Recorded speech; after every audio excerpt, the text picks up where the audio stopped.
Part 2 wixii noo maraysay qaybtii oo maarkino wadaanta la darsanay labada qaybo wadaanta la darsanay taasaan ku sii soconeena qaybta saddexaad gabadha marka Soomaalida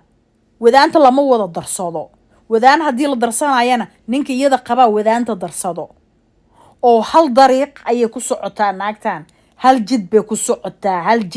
ku socotaa ma fahantay naagtaana boqol jid bay ku socotaa oo kan qabo iska daaya kuwa kale darsanay wadaanta hadduu nin qabo wadaanta waa la wada darsanaa haddii maxal dhahayay ay oo nin uu si qabin taas waaba public local musqulaha maarkino oo ku yaalo dukaamada kii wax qabtaaba oo saxara ama kaadi qabtaaba ma galayo naagta ajaanibka ah oo gaalada waa saas kii wax qabtaaba uu iska gala waa free way weliga ma aragtay nin yiri maxal dhahnaya way aad u jiir gareynaysa way nin kale aad ula seexanaysa markaas ay tirkan ana iska leh tirno ha ana iska leh wir Soomaaliyada wuxuu guursaday gabar oo cadaan ah gabadha cadaanka markuu guursaday wuxuu ku argay naag nin ku argay wuu ka xanaaqay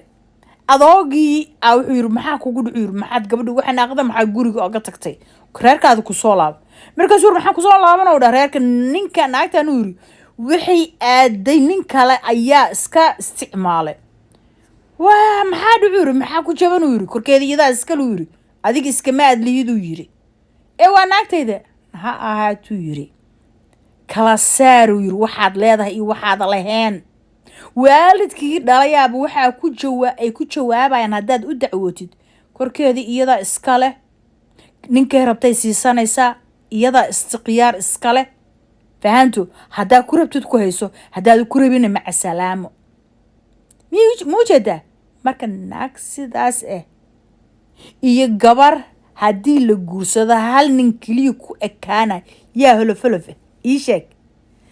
naagta gabadha Soomaaliyeed hadii xitaa sunno laga dhigo waa la tolaa gabadha Soomaaliyeed hadii ay dhasho 40 cishay joogtaa way soo kabantaa gabadhaanse hadii ay dhasho meel kala jirto meesha kala wadaanta diraysa heleeda meesha ma wadaanta gilisid labada meelba wadaanta gili marka Soomaaliyeed ninkaas anoo u jawaabinbo yaa holofolof ii sheeg wadaan iska socoto